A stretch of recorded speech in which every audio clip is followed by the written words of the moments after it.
Good day, it's Tony Fortunato from the technology firm.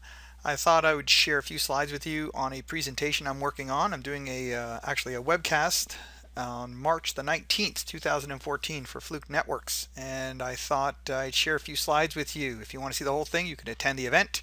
If not, just enjoy the tip and the trick I'm going to give you right now. Did a few slides on TCP retransmissions and errors. And I wrote basically when it comes to errors, why are we looking for them? Because an error could be a physical error on some copper, on some fiber, it could be Wi-Fi. But at the end of the day, we're looking for errors for various reasons. We're looking to find out if the medium is damaged, physical medium, or if you have RF issues. We're trying to document why the performance might be slow, and physical errors could well explain that. And then excessive errors result in retransmissions, and then that results in obviously poor performance as well. So if the protocol doesn't provide a retransmission, such as UDP or ICMP, those types of protocols, then the packets are just lost. So here's a basic diagram. You see a data, and then you see an ACK, and then you see a data gets clobbered, and then you have to resend anywhere from 200 milliseconds to 8 seconds, and then you get an acknowledgement. And that's the basic premise. So over here, we have a tool placement slide which talks about where you should be placing your tools, and this is an eye-opener for some people. Placing the tool in the right spot is critical for spotting retransmission. So in this case we have data going, an acknowledgement, data 2 going, an acknowledgement, data 3 gets clobbered, and then he resends, and then he gets an acknowledgement. So on this side of the fence we saw data 3 go out twice, and therefore you've got a retransmission.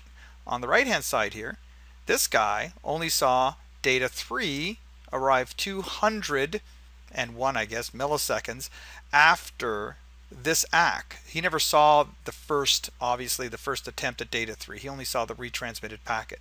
So if you're on this side of the network, you would see a delay. If you're on this side of the network, you would see a retransmission.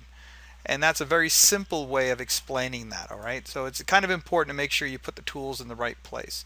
Now, the only one I want to show you real quick is a false alarm, because a lot of tools will say retransmissions when they're in fact not a retransmission. And here's an example of one. In this case, you can see that this guy is sending a SYN packet, a TCP three-way handshake request, to this guy 114. So he sends it, and guess what? Nothing. He didn't get a response. Well, he did get a response. He got a reset. Resets this guy saying get lost. I'm not listening on that port number. In this case, it's HTTP or port 80.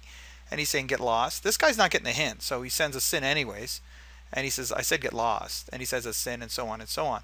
And the important thing to keep in mind is that this could be regular behavior for an operating system or an app. This could also be more into the security realm of things, some nefarious kind of behavior. But at the end of the day, it's not a retransmission. He's sending a SYN and he's saying reset. So there is conversation going back and forth, and it's merely a regular everyday behavior, so I consider that a false alarm. So just wanted to chew up a few minutes of your time. Hope that helped. Have a good day. Bye for now.